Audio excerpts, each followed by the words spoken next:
Alô, alô, torcida alvinegra. Está no ar mais um programa Zuno Vozão. Programa aí oficial do torcedor do Ceará. O torcedor do Ceará que é só curtindo, é só seguindo agora o Zuno Vozão. Zuno Vozão agora, os seguidores basicamente duplicando de programa em programa, visualizações duplicando de programa em programa. Então, é um programa que vai caindo no gosto do torcedor.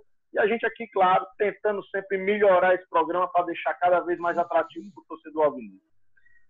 Zuno Vozão você pode ver no nosso YouTube, Zuno Vozão. Você pode ver também o Zuno Vozão no nosso, na IGTV, do nosso Instagram, Zuno Vozão, e no nosso Facebook, Zuno Vozão.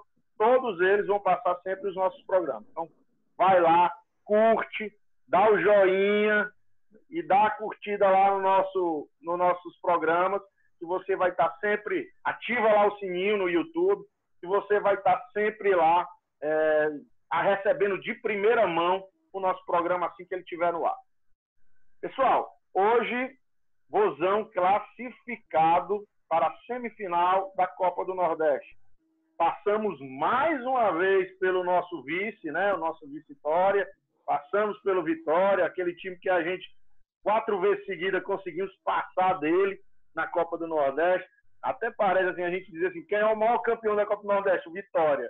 É o time que nunca conseguiu ganhar do Ceará nesse último momento da Copa do Nordeste. Pega o Ceará, acaba o campeonato por Vitória, graças a Deus pra gente, que ruim pra eles. Vozão seguiu em frente e agora teremos nosso adversário local, né? O clássico, que os baianos já estão brincando, dizendo que é na terra deles, não tem negócio de clássico rei, não, é clássico meu rei. Então, clássico rei lá na Bahia, Ceará e Fortaleza. Fortaleza e Ceará vão se enfrentar em solos baianos pela primeira vez na história. Acredito que não teve um clássico Ceará e Fortaleza na Bahia em outro momento. Então, pela primeira vez na história. E esperamos também que o Ceará saia campeão. Mas nesse programa de hoje nós vamos falar tudo, dar um zoom no jogo Ceará e Vitória da Bahia. Então fica ligado aí, porque esse programa vai destrinchar o que foi Ceará e Vitória da Bahia, vitória do Vozão por 1-0. Vou puxar para o Renan já começar aí a dar a sua entrada no programa sobre o que ele achou a respeito do jogo Ceará e Vitória, Vitória e Ceará, vitória do Vozão por 1-0. E aí, Renan? Fala, nação. Tudo bem? Bom dia, boa tarde, boa noite, dependendo do horário que você esteja assistindo. Que a abertura do programa, né? Só mesmo falar que eu de fato gostei do que eu vi contra o Vitória. Obviamente tem alguns probleminhas ali no time, mas de acordo com as circunstâncias, acho que o Ceará se deu bem, mostrou um bom futebol, né? Agora sim, são aqueles mesmos problemas que a gente já vinha cantando, e que cada vez mais até o nosso treinador está tendo uma visão do que está sendo bom, o que está sendo ruim para o Ceará, e a gente está começando a entrar em uma concordância, digamos assim, né? Então, acho que no programa de hoje a gente vai burilar um pouquinho mais sobre isso. Opa, ao mudo. Opa, seu som, fechei. Isso aí. Agora passamos a bola diretamente aí direto para o Canadá aí, Alvinegros pelo Mundo, Regis Filho. E aí, Regis Filho, como é que foi aí? Conseguiu assistir o jogo do Vozão? Gostou do que viu? Rapaz, assisti o VT. Tipo assim, eu não consegui assistir ao vivo, mas sofri bastante. Amarra as almas na maneira que deu. Mas eu assisti o jogo, e é tão bom assistir o jogo no VT, quando você sabe o resultado, você nem sofre tanto.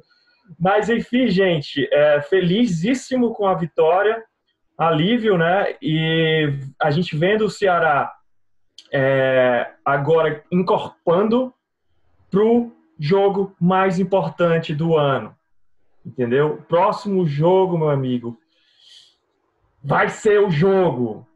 Amarra as almas aí que vai dar certo. Já foi o Leão e o próximo Leão já tá na mira. Filho, só dá uma pergunta para fazer antes de passar a bola pro Del. Filho, com qual das 18 camisas do Ceará que tu tem aí no Canadá tu assiste o jogo? Rapaz, essa aqui deu sorte, né? Então vou ficar usando a Mastruz Colete aqui, ó, clássica. 1996. Isso aqui, ó, clássica. Seja você que tá dando sorte, vai ficar aqui. Do time do Pintinho. Exatamente. Pintinho. Original, né? Aquelas réplicas copiadas, não, original mesmo, da época. Aqui com o algodão aqui já caindo, aqui já rasgando. Se eu puxar, acaba a camisa. Já tá por dentro a camisa. Ainda tem o fedorzinho. Está tudo bem. Vou passar a bola pro Del. Del, gostou do que viu ontem? Viu um Ceará diferente, um Ceará evoluindo? Gostou do que viu? Preparado? As coronárias aí estão desobstruídas para terça-feira? Fala, nação! Meninos, mais uma vez é um prazer estar falando com vocês, né? Cada dia mais aliviados e mais esperançosos. Inegavelmente, hoje o Vitória é nosso playground, né? Não adianta negar, nem tentar passar pano morno em cima desse fato. O Vitória hoje é nosso playground do Nordeste. Mas, assim, em relação ao jogo, é um jogo que se tornou atípico em um certo momento, né? Que cabem algumas análises antes da expulsão e após a expulsão. E tiveram coisas pós-expulsão que eu achei bem positivas, né? Que vai se somar muito a esse elenco, vai se somar muito a esse time, né? Agregar. E agora é um jogo que muita gente está falando que é o maior da história, né? Não concordo, por vários fatores, mas enfim. É um jogo do ano, é o clássico do ano no Brasil, não se fala em outra coisa, a não ser Ceará e Fortaleza pela Copa do Nordeste. A cidade vai parar, entendeu? E assim, vamos aí discorrer sobre o que aconteceu no jogo contra o Vitória. Vamos então direto, né? Ceará e Vitória, Vitória e Ceará. Nós vamos aqui direto para o jogo. Escalação do Ceará: Fernando Praz, Thiago Pagnusá e Luiz Otávio na zaga. Laterais foi o nosso querido Eduardo e Bruno Pacheco. Meio campo, Ceará entrou com Charles, Ricardinho e Vina. Ataque, Fernando Sobral, Rafael Sobis e Rick. Então esse foi o time do Ceará que jogou com Vitória da Bahia. E aí a gente começa os melhores momentos. Eu vou passar a bola para o Del de novo, dois toques, né? Toque aqui, toque ali. Vai para o Del aí e eu já pergunto para o Del aí, né? O que é que ele achou da partida aí, Ceará e Vitória, Vitória e Ceará. Toque me voe, né, Andrade? É o velho toque me voe. Assim, o jogo especificamente, no começo do jogo, eu acho que o Ceará fez uma coisa que ele não tinha feito ainda, né? O que foi que o Ceará não tinha feito ainda? Aquela marcação sob pressão, de sufocar o adversário, de adiantar as linhas. Você via Vina bem mais próximo da área, dando combate ali junto com o Sobis, avançando Sobral, avançando o Rick. E o Vitória ficou 25 minutos do primeiro tempo na base do chutão. Muito embora de uma vez por outra tentasse fazer uma ligação direta em cima do Thiago, né? Porque eles obviamente observaram que o Thiago é aquele nosso ponto fraco, principalmente no mano a mano. Então o Vitória estava vivendo dessas jogadas esporádicas. Mas a gente adiantou o meio campo, a gente adiantou o ataque, a gente fez uma pressão em cima do Vitória, né? Só não teve aquele último passe para a conclusão, mas mesmo assim a gente criou algumas situações com o próprio Vina, Fernando Sobral de novo muito bem, Bruno Pacheco um monstro, né? Rick ainda naquela fase burocrática e o Sobis lá como referência tentando puxar a zaga. Eu gostei muito dessa atitude tática, porque mostrou que a gente pode jogar de outra forma, né? A gente pode ser um time reativo, mas também a gente pode trabalhar em cima da pressão, em cima do adversário, que eu acho que vai contar muito no próximo jogo. Del, eu vou até aqui fazer um adendo. Eu vi essa jogada do Vitória e foi uma coisa que no primeiro tempo me chamou muita atenção, sabe? O Vitória teve muito espaço no meio campo do Ceará, no meio bojo ali mesmo, sabe? Então a gente não errou muito passe ali não, a gente não deixou muito espaço.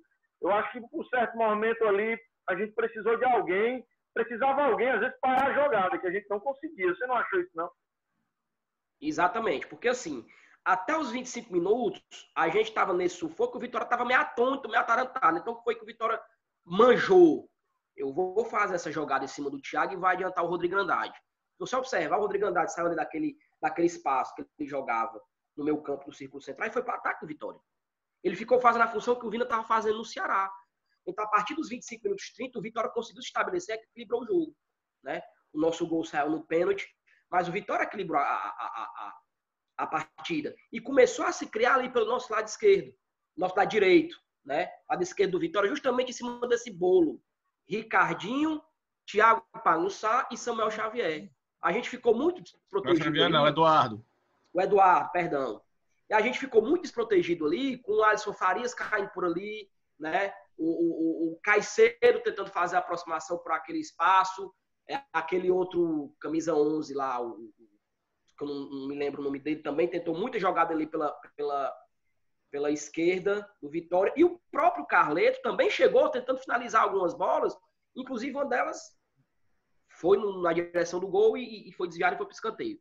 Então, assim, o Vitória conseguiu manjar esse aspecto tático, né? Essa falta, né? Que infelizmente ainda tem no nosso meio campo, esse buraco. E a partir do segundo tempo, né? A gente tentou voltar imprimindo o mesmo ritmo do primeiro, entendeu? E aconteceu aquele fatídico lance do Ricardinho. Mas para frente eu vou falar especificamente desse lance. E aí o Ricardinho perdeu a bola, não conseguiu dar combate, gerou a expulsão do Luiz Otávio. Quando o Ceará ficou com 1 a menos, o que foi que o Guto fez? Eu vou recompor, né? Ele recompôs, trouxe o Klaus para a direita, trouxe o Thiago para a esquerda. O Thiago ficou naquele bolo mais protegido com o Charles e com o Pacheco. E o Klaus, por ser mais veloz do que o Thiago, ele conseguiu dar conta do recado ali, muito embora fosse mais no abafa. E como eu falei no inicial, aconteceram coisas nesse pós-expulsão que eu acho que vai agregar muito o Ceará, que é o quê? É o comprometimento de alguns jogadores, taticamente, fisicamente, com a causa, que eu acho que vai servir muito, que vai agregar bastante. Por exemplo, para mim, o Kleber não foi surpresa ter entrado de novo bem, segurado a bola, né? Muito embora com a expulsão, ele, por ser um camisa 9, não era basicamente jogador para estar ali fazendo aquela função do combate, mas ele tentou, inegavelmente. Mas me causou muita surpresa o Jacaré. Não pela questão de habilidade, de velocidade, de verticalidade. O que me chamou a atenção no Jacaré foi o comprometimento tático dele, a inteligência tática que ele teve no jogo. Entendeu? Porque ao passo que ele recompôs e que ficou ajudando ali pela esquerda, ele foi praticamente nosso desafogo. Todas as jogadas de saída de bola do Ceará após expulsão passaram pelo pé do Jacaré. Era um cara que segurava a bola, era um cara que sabia ir pro drible, a hora de ir pro drible de 1 contra 1, era um cara que procurava tabelar. Obviamente cometeu alguns erros porque é um menino novo, inexperiente, né, em alguns aspectos. Mas eu acho que esse comprometimento de alguns jogadores, Martin entrou muito bem ali pela direita também, muito voluntarioso, entendeu? Porque tem muito time que quando fica com a menos, praticamente ele, com a abafa do adversário, dependendo da qualidade, ele se entrega, né? Ele se entrega. Tô com a menos aqui, o Ceará não. O Ceará se agigantou. Como nem tudo é crítica em cima do Thiago... Não, né? eu vou até fazer uma... Desculpa entrar, mas eu vou até puxar um gancho aqui e vou dizer aqui o seguinte. Será, né? Será é a pergunta. Vou deixar para os amigos aqui até aberto.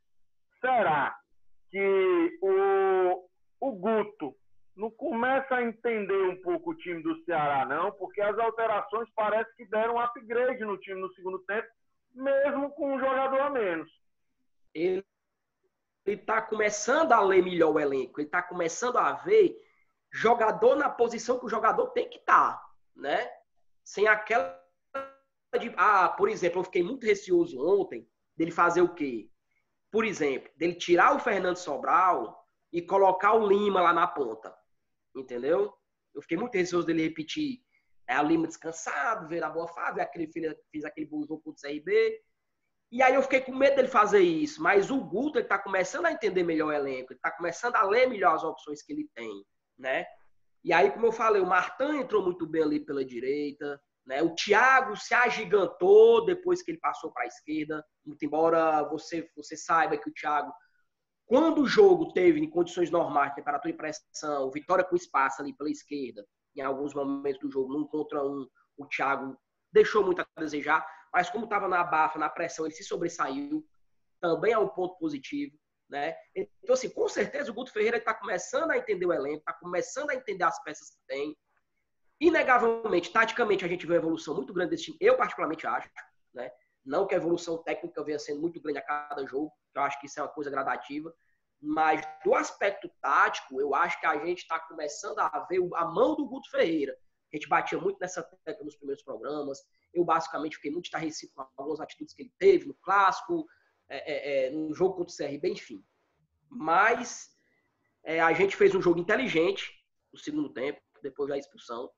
Muito embora a qualidade do Vitória não seja lá essas coisas todas, mas teve uma hora que o Bruno Pivetti colocou 5 atacantes, né, no Vitória, e foi para a Bafa e a gente conseguiu neutralizar.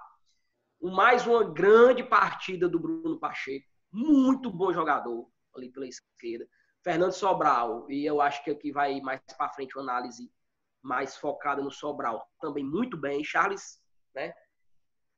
Luiz Otávio, ao meu ver, vem sendo criticado injustamente pela expulsão, porque eu acho que ele tinha que fazer aquilo mesmo, né? Quem foi que criticou o Luiz Otávio? Nossa, era a classificação foi aquele lance. Tem muita gente que criticou o Luiz Otávio e tergiversando. Porque o atacante do Vitória é ruim, ele não ia fazer o gol, porque estava muito longe do gol. Mas o que ele tinha que fazer era aquilo mesmo. Até porque se ele não faz aquilo, quem ia fazer aquilo era o Praz. Você pode ter certeza. Sim, quem ia trocar o gol pela expulsão era o Fernando Praz. Entendeu? Então, assim, tinha que fazer aquilo mesmo. E é um desfalque considerável, mas eu acho que dá pra gente fazer um jogo bom, sólido. Não seria falta, seria pênalti se fosse o Praz. Aí a possibilidade de gol de Vitória seria bem maior, né? Exatamente. Exatamente. Você frisou um aspecto importante. Não seria expulsão do Praz, mas seria pênalti, né? Não, e aí era...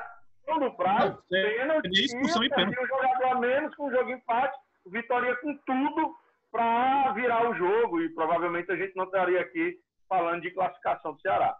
Exatamente. Então, todo o prejuízo que o Ricardinho proporcionou, o Luiz Otávio desimpactou um pouquinho com aquela atitude. Então, foi correta. E assim, ao meu ver, gente, depois de 700 infartos durante o jogo, pressão 17/12, 2 AVCs, parando um pouquinho para pensar, a gente ficou vendo o Ceará muito sólido no aspecto defensivo. E era esse teste que eu acho que a nossa defesa, o nosso time precisava ter. E ter um jogador a menos, e sofrer, porque aprendendo a sofrer também ganha campeonato, viu? Time que aprende a sofrer se dá bem, né? A gente vivenciou isso muito nas séries B da vida da gente.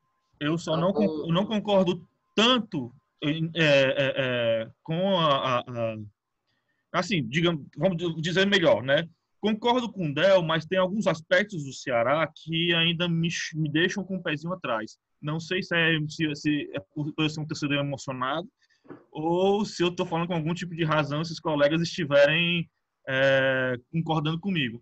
Mas, sim, a resposta do Ceará foi muito boa, porém, em alguns momentos do jogo, eu achei que o Ceará teve sérios problemas ali na saída de bola, certo? Foi um dia que o Ricardinho precisa esquecer. Sim. Que existiu. Sim. Teve um lance ali, inclusive está nos melhores momentos, que o Charles quase que entrega a rapadura. Ele estava ali na grande área, foi tocar a bola, resvalou no jogador do Vitória e graças a Deus sobrou para ele, ele tirou. Teve certos momentos em que o Vitória, por mais limitado que fosse, que estivesse ali no ataque, ainda conseguiu dar dar momentos de dificuldades na defesa do Ceará. Ainda não estou sentindo essa confiança do Thiago Painussá, entende? Então, assim, aqui é aquele negócio. O Luiz Otávio, ele está voltando a jogar muito bem, né? E o Luiz Otávio jogando muito bem dá uma certa segurança a quem está ao lado dele. Aí o que faz aumentar o futebol dele. Inclusive o Valdo, que era extremamente criticado, inclusive por nós, tinha jogos que o Valdo jogava muito bem. Mas por quê? Porque ele estava ao lado do Luiz Otávio. E o Luiz Otávio ali transforma qualquer jogador. Energiza o companheiro de zaga, né? Isso, exatamente. Quando o Klaus entrou muito bem. Eu não sei se vocês perceberam isso. Quando o Klaus entrou, além de ele ter entrado muito bem, a gente ainda tinha o Martin, que já estava em campo, né? Não, o Martin entrou depois, agora não estou lembrado. Como é que foi aí? Alguém sabe essa sequência? O Martin entrou no lugar do Ricardinho. Mas não entrou junto com... Entrou junto com o Klaus. Klaus, né? Pronto. Então, a gente já tinha uma defesa bem mais sólida, né? Mas mesmo assim, a segurança que eu tento ter com relação ao Thiago Painussá, eu não estou conseguindo ter. não tô conseguindo ver ele acompanhar, por exemplo, um jogador velocista como o do nosso adversário, do nosso próximo jogo vai ter. Isso a gente vai conversar depois. Mas essa segurança aqui não tá me passando, sabe, Del? Sabe, Andrade, Filho? Eu não consigo ter essa segurança total. Inclusive, se o Ricardinho tiver no mau dia. Se o Ricardinho tiver no mau dia, o Ceará tem que se virar para defender. O ataque não flui com aquilo que a gente espera. Né? Tem tudo isso. E o Sobs, infelizmente, o Sobs entrou na partida. Acho que ele estava passando mal, não sei o que foi que aconteceu. Mas também foi outra partida que, sabe, não apareceu o futebol do Sobs que a gente espera. Eu vou fazer duas considerações que eu vejo importantes. Primeiro, duas negativas. A primeira negativa, o Ricardinho, né?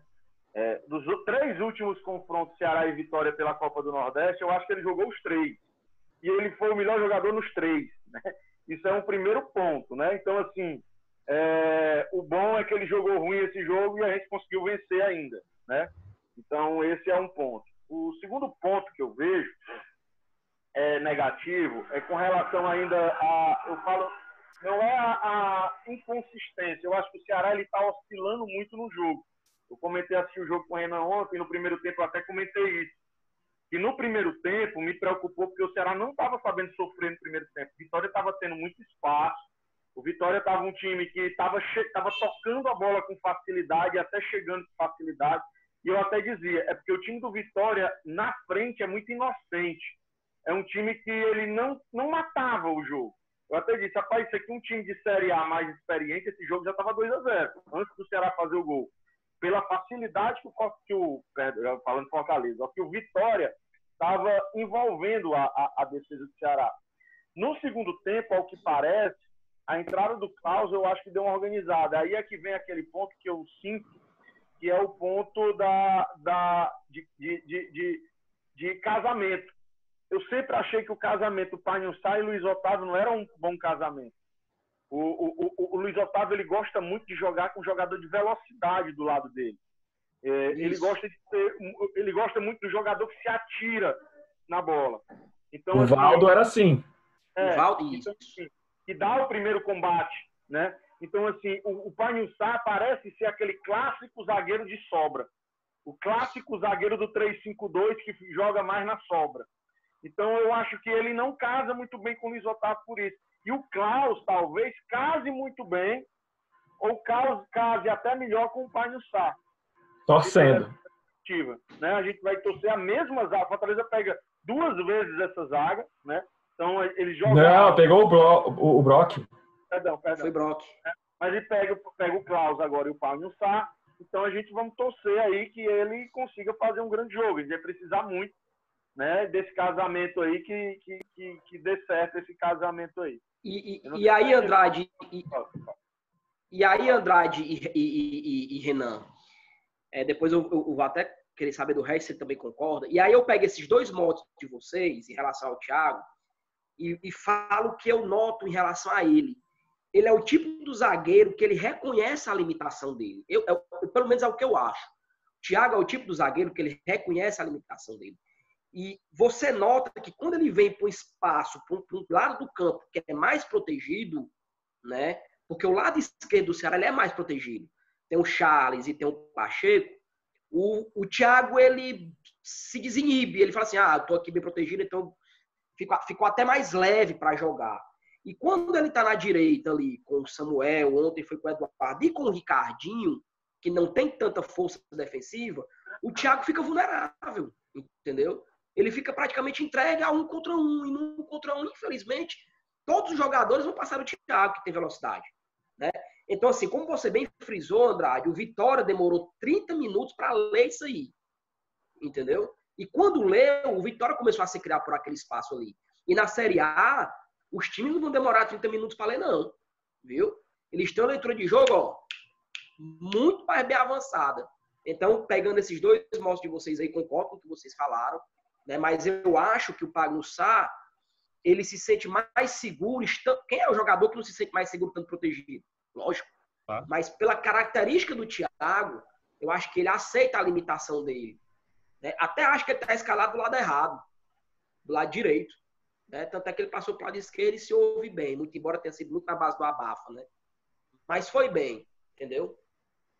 Vamos lá. Não, concordo, isso daí a gente concorda, Del, que essa foi a melhor partida dele. O que me chama a atenção é que, de fato, ele ainda não consegue passar essa segurança que eu quero ter. É inseguro. Essa segurança eu ainda não consigo. Nada melhor que um clássico para provar. Nada melhor. Mas a que custo, né? A que custo? Esse é que é o problema. Mas, assim, acho que a gente vai passando para frente e aí a gente vai vendo o que é que tem mais, né? Ó, vamos lá. Sobre o clássico, né? O nosso treinador, Guto Ferreira, fez algumas entrevistas. E aí a gente pensou algumas coisas aqui no Zoom no Vozão sobre a entrevista e vamos colocar para vocês aqui, para vocês ouvirem. A primeira, sobre as alterações. O que é que o Guto achou?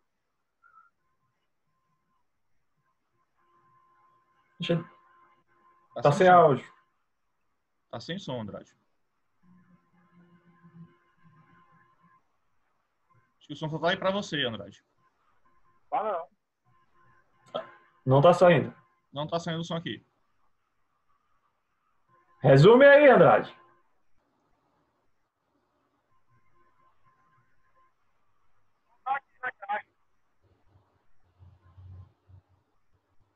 O som tá na caixa, pessoal. O som tá na caixa aqui. Eu acho que só se não saiu para vocês aí, mas o som saiu na caixa aqui. Certo? Depois a gente vai ver no programa se saiu ou não. Do Sobral e do Jacaré, certo? Ele falou aqui que ele gostou muito do Sobral e do Jacaré. Foram os dois jogadores aí que ele achou bem interessante, né? Dentro do trabalho que ele fez. Vou dar só uma olhada aqui para ver se melhora. Aqui o som, se há algum problema com relação a isso. Mas foi isso aí, vamos testar aqui. Vou colocar aqui de novo para vocês ver se vocês ouvem.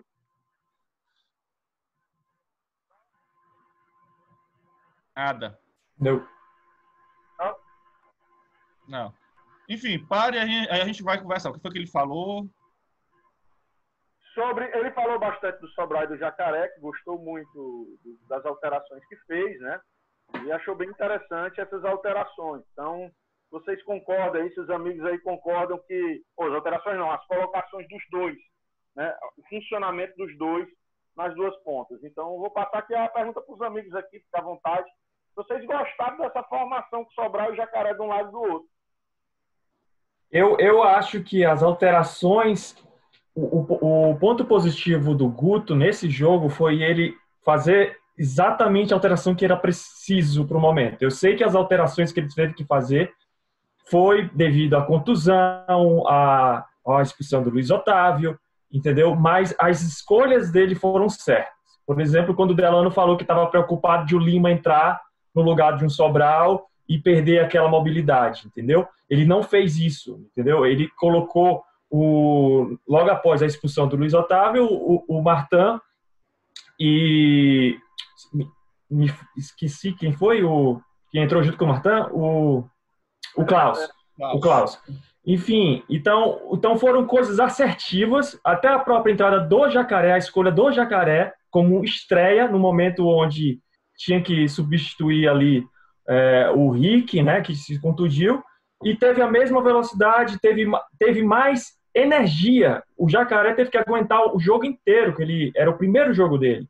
Então, ele conseguiu usar essas peças de uma maneira que a gente, no final do jogo, não tivesse fôlego. E a gente teve fôlego, conseguiu segurar o jogo, e, enfim, eu achei positiva as estreias que ele teve que fazer, né, do Jacaré, principalmente, e questão de segurar o jogo após a expulsão. Eu gostei. Eu também, analisando o Jacaré, eu também gostei muito. Achei que é um jogador que é promissor, né? É a primeira partida dele. E lembrando que ele entrou em um contexto em que a gente estava precisando defender, né? Era mais importante defender do que ter um ataque muito proeminente e tudo mais. Mas no que ele foi chamado a fazer, ele fez bem. Acho que eu concordo demais com isso. Vamos lá. E aqui agora sobre o Jacaré, o que é que o Guto falou? Não está passando. Não está saindo. Sem áudio.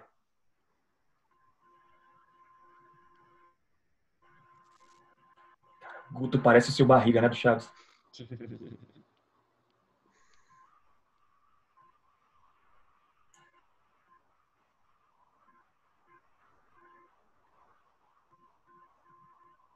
Então ele falou aí sobre o Jacaré, tá com esse problema de áudio aí, mas só resumindo, ele falou sobre o Jacaré exatamente um jogador que foi muito importante na questão defensiva, né? Que ele gostou muito da parte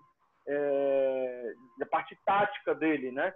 Ele conseguiu ao mesmo tempo ser agressivo e ao mesmo tempo que ele foi agressivo, ele conseguiu também dar o suporte de defesa naquele lado do campo.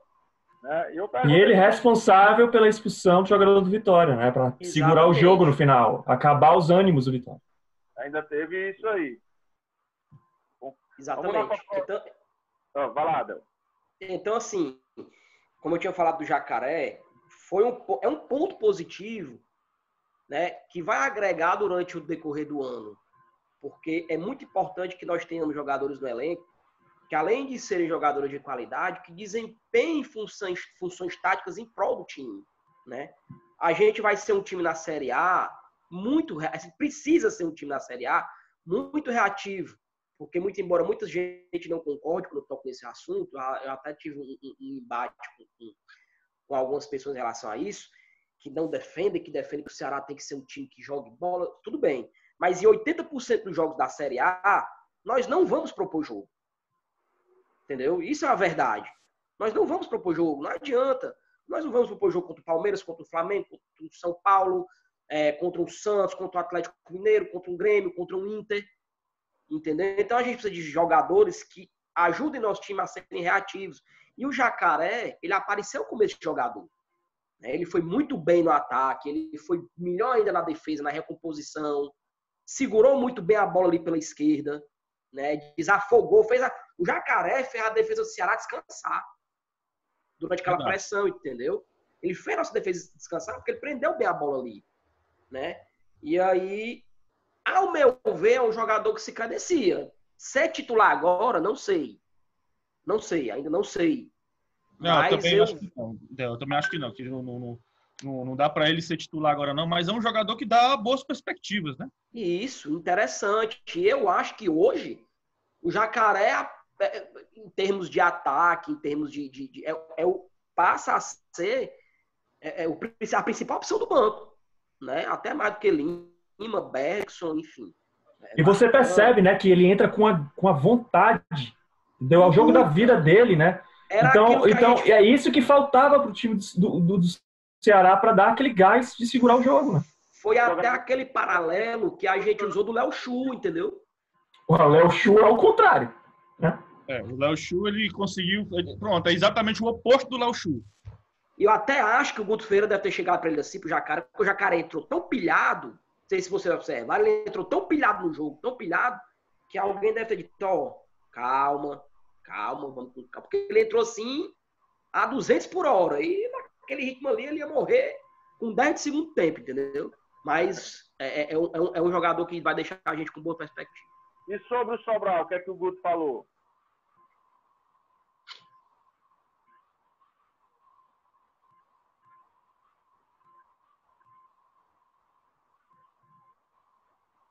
Não escutei, Andrade. Foi o que tu disse na última, porque cortou. Sobre o Sobral. Sim, o Sobral é aquela... O Sobral tá ficando fora de análise, né? Calma aí, deixa eu passar aqui a entrevista do Guto. Que aí, não sei se está saindo lá no áudio.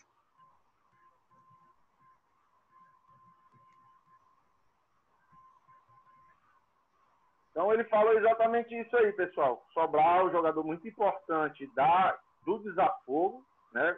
A gente está com esse problema de som. O jogador muito importante do desafogo do Ceará. Um jogador que parece que vem crescendo muito no conceito do Guto Ferreira. É aquele jogador que o Guto Ferreira, toda entrevista coletiva, fala bem dele. Né? E, na minha opinião, assim, ao meu modo de ver, ganhou a posição do Guto. Eu acho que o Guto não monta mais o Ceará sem o Sobral, não. Não sei o que vocês pensam. Não, hoje, com certeza, o Sobral ele é peça fundamental nesse esquema. E eu gosto muito de comparar, né? E me remeto a 2018, quando o Sobral chegou. porque ele jogava na mesma faixa de campo, mas ele era aquele jogador que não marcava, não criava, tentava dar um drible desnecessário, fazia muita firula, toquinho de letra, de calcanhar, né, que não agregava em nada, inclusive até gerava alguns contra-ataques, enfim. E o Sobral evoluiu muito nesse aspecto, entendeu? Hoje você vê que ele é um jogador que para, pensa, né, toca quando tem que tocar, tenta fazer uma tabela com o Samuel ou com o Eduardo, que a gente vai jogando ali de profundidade, né, tenta imprimir velocidade, recompõe muito bem. E assim, eu acho que hoje o Sobral Sobral em campo a gente não perdeu, hein? Exatamente, a gente não perdeu. E o Sobral hoje acho que é o titular, fora Luiz Otávio e Fernando Praz, até mais do que o Sobs, acho que o Sobral hoje é um titular quase que... Meritocraticamente, né? Ele está lá por mérito mesmo e ganhou esse mérito, porque começou o ano sendo reserva do Guto, né? Então a gente tem que entender isso. Sobral não era o titular do Guto. Ele se transformou. Não era nem meu titular, nem teu, não era titular de ninguém. Sobral, ele conseguiu mudar. Ele mudou a postura dele em campo. Ele não tá aí, como o Del falou, ele não tá mais aquele jogador que tenta fazer o que ele não sabe. O Sobral não é o jogador de ponta. Ele não é o Leandro Carvalho. Ele não é nem o Rick, nem o Jacaré. O Sobral, ele é aquele jogador que ataca quando pode, toca de lado quando deve e defende o tempo inteiro. Esse jogador é um jogador que ele sabe a sua própria limitação e assim ele consegue galgar o espaço dele no time e sendo funcionalmente importante para o time. Então é isso que o Sobral tá conquistando, né? Ele, um jogador simples, fazendo um feijão com arroz. É disso que a gente precisa.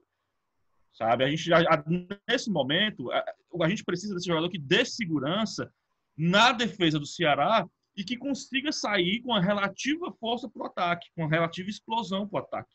Né? Aí a gente vai precisar de outras peças, como o funcionamento do Leandro Carvalho, um outro atacante que dê uma maior movimentação e força lá na frente, um meia de chegada. Né? A gente não pode esperar isso do Sobral. Isso realmente a gente não pode esperar. E eu me lembro muito de uma entrevista uma vez que eu vi do Zagallo, né? O Zagallo, né? Nunca ganhou nada na vida. E perguntaram para ele de 58, como que ele se achava no meio daquelas feras ali. Né? O Brasil tinha Pelé, Garrincha, Vavá e ele, fazia o quadrado da frente. Aí ele dizia, eu tinha que fazer o que eles não fariam, que era voltar para marcar. Então ele já dizia aquilo. Por quê? A minha função importante naquele ataque era fazer o que eles não faziam. Só para a gente entender que é mais ou menos o Sobral. O que o Guto falou nessa entrevista foi bem legal, porque ele disse isso. É um jogador que ele tem um comprometimento tático com o time muito grande. Então, gostei demais. Assim, eu estou gostando do Sobral. E outra coisa, às vezes a gente olha, vai para a Europa e diz assim, o jogador brasileiro foi para a Europa. Aí todo mundo diz assim, não, mas precisa de um ano para se adaptar e começar a despontar. O que é isso? É exatamente o que a gente está vendo no Sobral. O Sobral, ele chegou aqui, ele precisou desse ano para ele poder se adaptar, para ele sentir como que é jogar num time da Série A, que não é aquele jogo de correria da Série B e de velocidade maluca e correndo feito doido e batendo para todo lado, que ele tinha que botar a cabecinha mais no lugar, ser um jogador mais tático, sair quando tem que sair, segurar quando tem que... Então, assim, a gente começa a ver um jogador que transpira, mas que respira o Sobral. Eu não sei se vocês perceberam isso. Sim. E vamos lá, para o saber sofrer. Olha aí o que o Guto falou aí sobre o...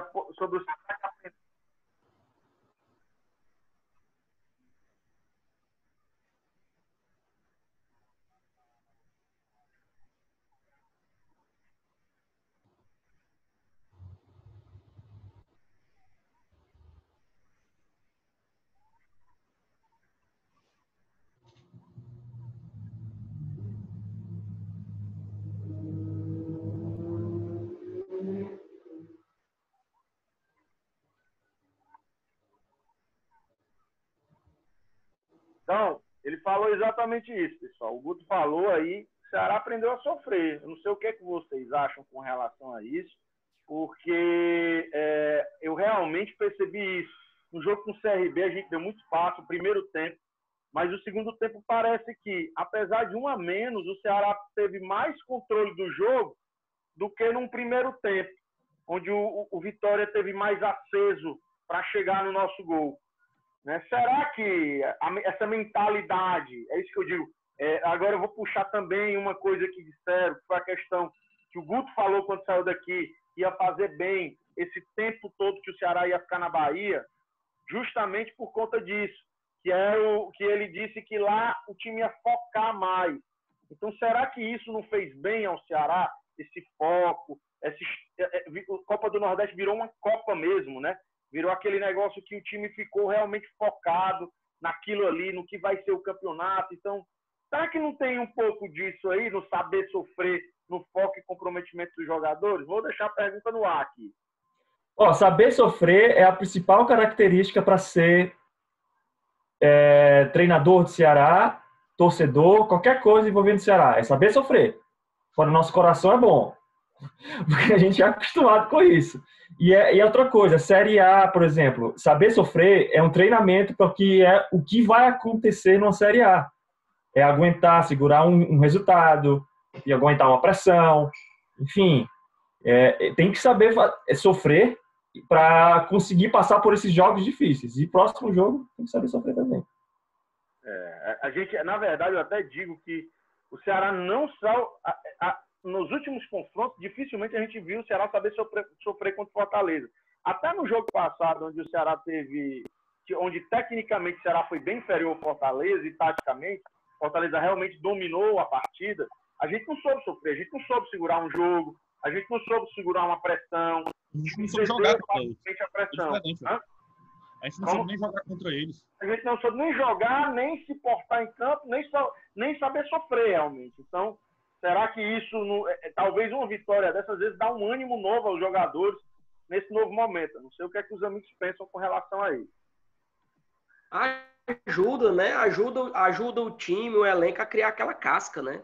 Eu lembro muito bem, Andrade, das conversas que a gente tinha em relação, principalmente, não sei se você se lembra, se você se recorda, aquela Série B de 2014, 2016, que a gente era ataque total, que todo mundo vislumbrado com aquele futebol para frente do Sérgio Soares, e aí todo mundo fazendo gol, e levava muito gol, e ganhava de 6-3, 5-2, 4-2, e a gente dizia, né? Ceará tem que saber sofrer, Ceará tem que saber sofrer, isso não dá certo. Muito pelo que a gente vivenciou em 2009, né? Que era um time cascudo, porque também sabia sofrer. E a gente conseguiu fazer isso também, boa parte da Série B 2017. Então, assim, eu acho que quando o time passa por uma situação como a de ontem, ele cria essa carcaça, né? O jogador cria esse lastro. E que quando precisar ali do sangue de verdade, ele vai poder contribuir. Né? Fica aí esse legado. Eu acho que ontem a gente soube sofrer, a gente foi bem sólido, né? Eu, particularmente, aprendi a sofrer há muito tempo torcendo Ceará, né? O torcedor mas o torcedor do Ceará que não sabe sofrer, meu amigo. Vá torcedor de uma maneira geral. Vai escolher outra camisa. Porque... Vá parar de torcer futebol. Vá assistir outra coisa. Vá assistir, sei lá. Sei não. Mas não sei o que fazer, não. Vamos torcer Real Madrid, que vocês não vão sofrer. Pronto. Vamos jogar videogame. Pronto.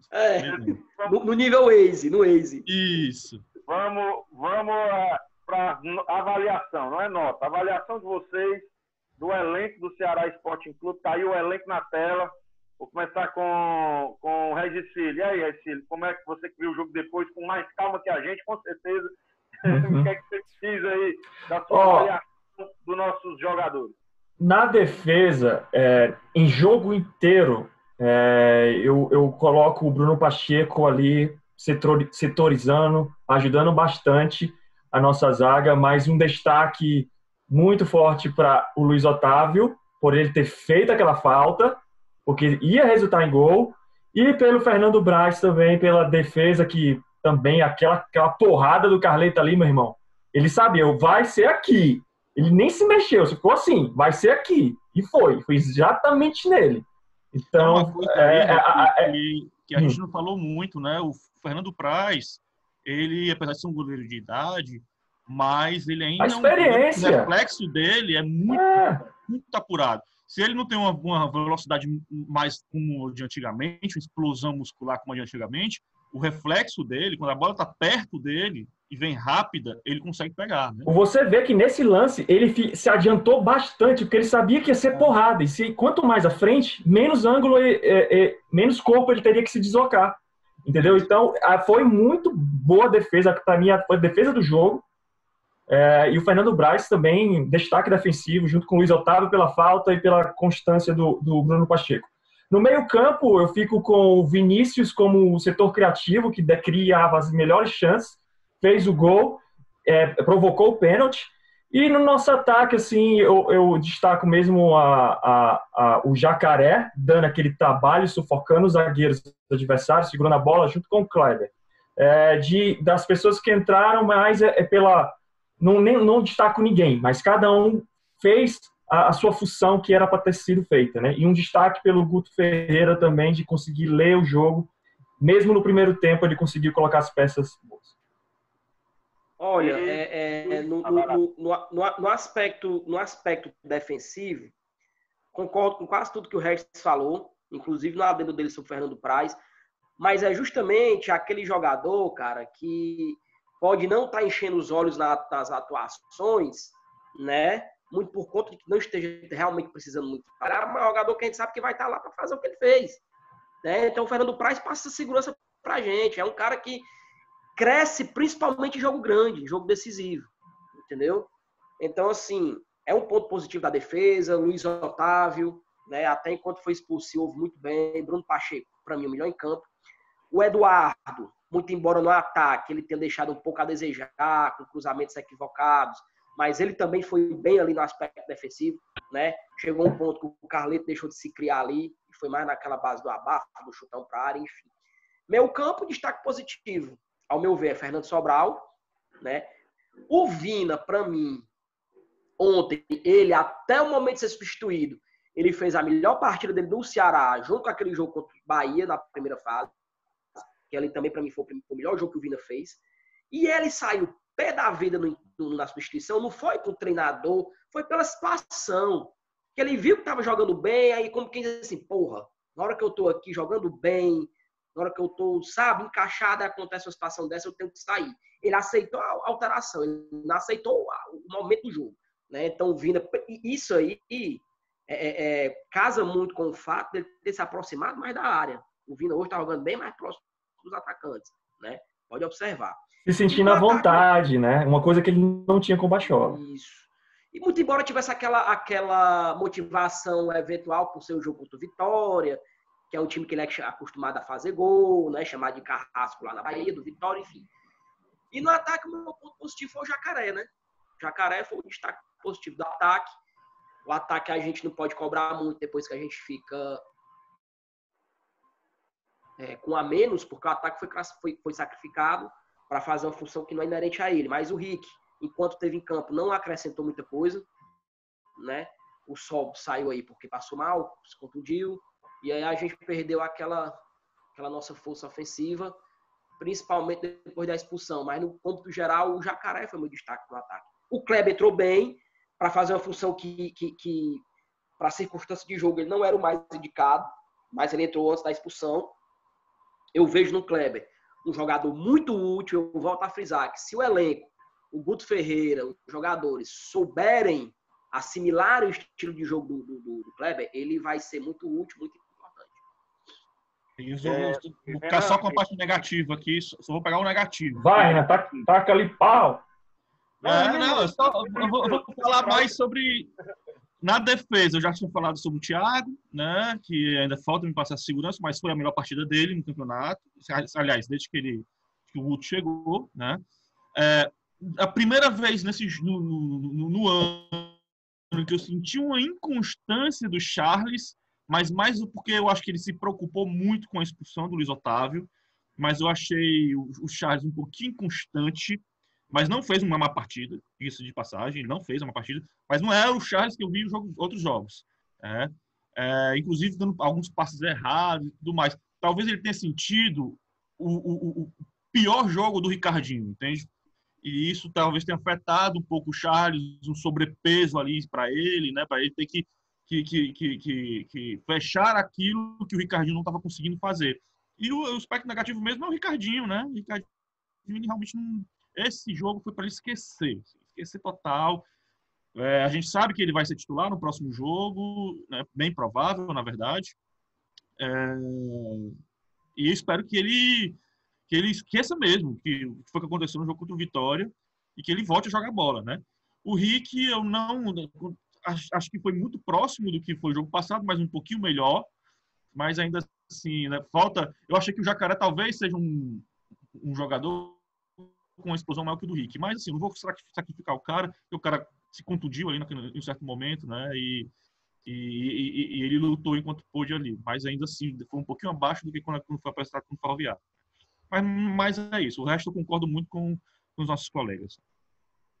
E agora vou fazer uma pergunta aqui para qualquer um dos três aí. O setor defensivo começa a ganhar corpo? Sim, começa a encorpar. Eu vejo que a gente tem boas opções ali, pelo menos para esse início, né? Nordestão, acho que para a Série A a gente precisa de um upgrade, mas eu vejo que com a entrada do Klaus a gente ganha muita consistência ali na defesa, né? O Klaus é aquele jogador que pode não ser um Luiz Otávio, mas ele se encaixa muito naquelas características, né?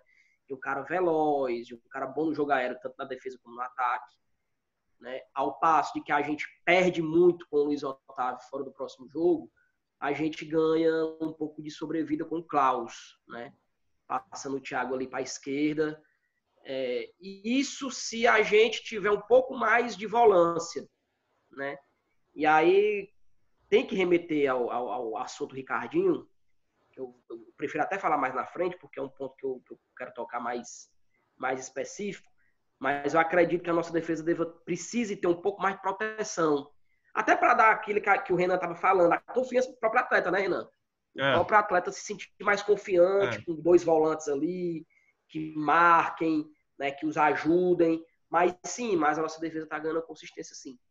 Eu acho. E agora, agora o erro foi meu. Vou fazer a outra pergunta. Quem saiu fortalecido no ataque? Sobral e Jacaré. Sobral e Jacaré. Acho que o Jacaré se colocou, se mostrou disponível, né?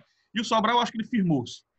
Se firmou ali, não é porque quando se fala em ataque, eu não sei se essa é a função do Sobral, entende? Mas para compor ali a equipe naquele lugar, de fato, dentre esses aí que você está me mostrando, o Sobral realmente ele se firmou, né? Não tem como deixar isso de lado. Sobral lembra muito o Calisson no acesso na Série A. Verdade. Que é aquele jogador que a gente não gostava, mas de repente ele tinha a função dele ali, jogava para o time, não fazia gol, mas estava lá ajudando nas vitórias. E de uma hora para outra cresceu muito do meio para o fim da competição ele, né? O Carlos foi um dos jogadores mais importantes do Ceará naquele ano ali. Isso. Amigos, Zuno Vozão fecha aqui o nosso programa de hoje, falando sobre tudo que passou aí sobre Ceará e Vitória. Detalhamos tudo sobre o jogo, perspectivas futuras do Ceará Sporting Clube. Recado final, temos aí 3 minutinhos. Recado final de cada um minuto para cada. É igual debate agora político. 1 minuto para cada. Delano Moreira, diga lá. Vamos para cima. Para cima, próximo jogo é guerra, é selva, é clássico, é faca nos dentes, é sangue nos olhos, é tudo. É o jogo mais importante do ano. Né? É um jogo que vale até para os próximos jogos, né? De dar aquela consistência. Vai dar certo. Edicílio. Faca nos olhos. Mais um leão já foi. Vamos para o segundo leão. E é isso aí. Aquele outro leão ali quase que não conseguiu passar, viu? Pelo outro. Enfim, vamos pegar esse leão aí e, como nos velhos tempos, passar por cima. E aí, Renan, saímos das covas dos leões?